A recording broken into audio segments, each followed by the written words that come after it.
Our majestic star was recorded in the act of emitting high-intensity solar flares, which are strong blasts of energy. On Thursday, February 22, NASA's Solar Dynamics Observatory detected a powerful solar flare that peaked at 5:34 p.m. EST. Solar flares are divided into three classes, X, M, and C. X represents the most intense and strong solar flare, while C denotes the weakest. As per NASA, this detected flare belongs to the X class, designated as an X6.3 flare. The number indicates its strength. Solar flares and eruptions can disrupt radio communications, power grids, and navigation signals and pose risks to spacecraft and astronauts. Giant active sunspot. The outburst was the most intense flare in the current solar cycle, surpassing any strength since the significant X1.8 explosion 2017. The culprit behind this solar activity is the giant sunspot region designated R3590. Many X-class flares erupted over 24 hours, the most powerful of which was the X6.3. R3590 also caused two more large flares, an X1.8 on February 21 at 6:07 p.m. EST and an X1.7 on February 22 at 1:32 a.m. EST. According to spaceweather.com, this sunspot region is rotating toward the center of the Sun's disk. This indicates that this active region may unleash more Earth-directed eruptions in the coming days. The report states that the intense ultraviolet radiation emitted by each flare led to the ionization of the upper layers of Earth's atmosphere.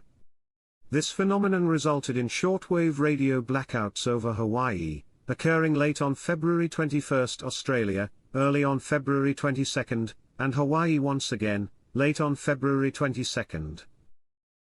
Moreover, mariners and ham radio operators in these regions may have observed a signal loss across all frequencies below 30 MHz.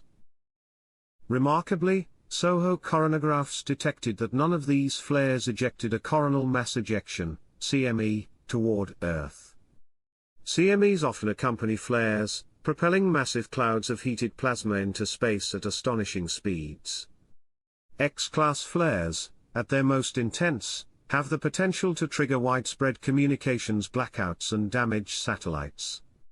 Fortunately, the National Oceanic and Atmospheric Administration, NOAA, and the UK Met Office assure that the recent flare activity poses no direct threat to Earth. Minor G1-class geomagnetic storms are possible on February 25 when a CME is expected to graze Earth's magnetic field. The CME was not produced by this week's X-flares. Instead, it was hurled into space by an erupting filament of magnetism on February 21, spaceweather.com mentioned.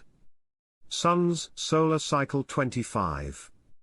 This behavior is part of the Sun's natural activity cycle, with periodic shifts occurring approximately every 11 years when its magnetic field reverses polarity. Solar phenomena such as sunspots, solar flares, and other solar events exhibit variability throughout the solar cycle.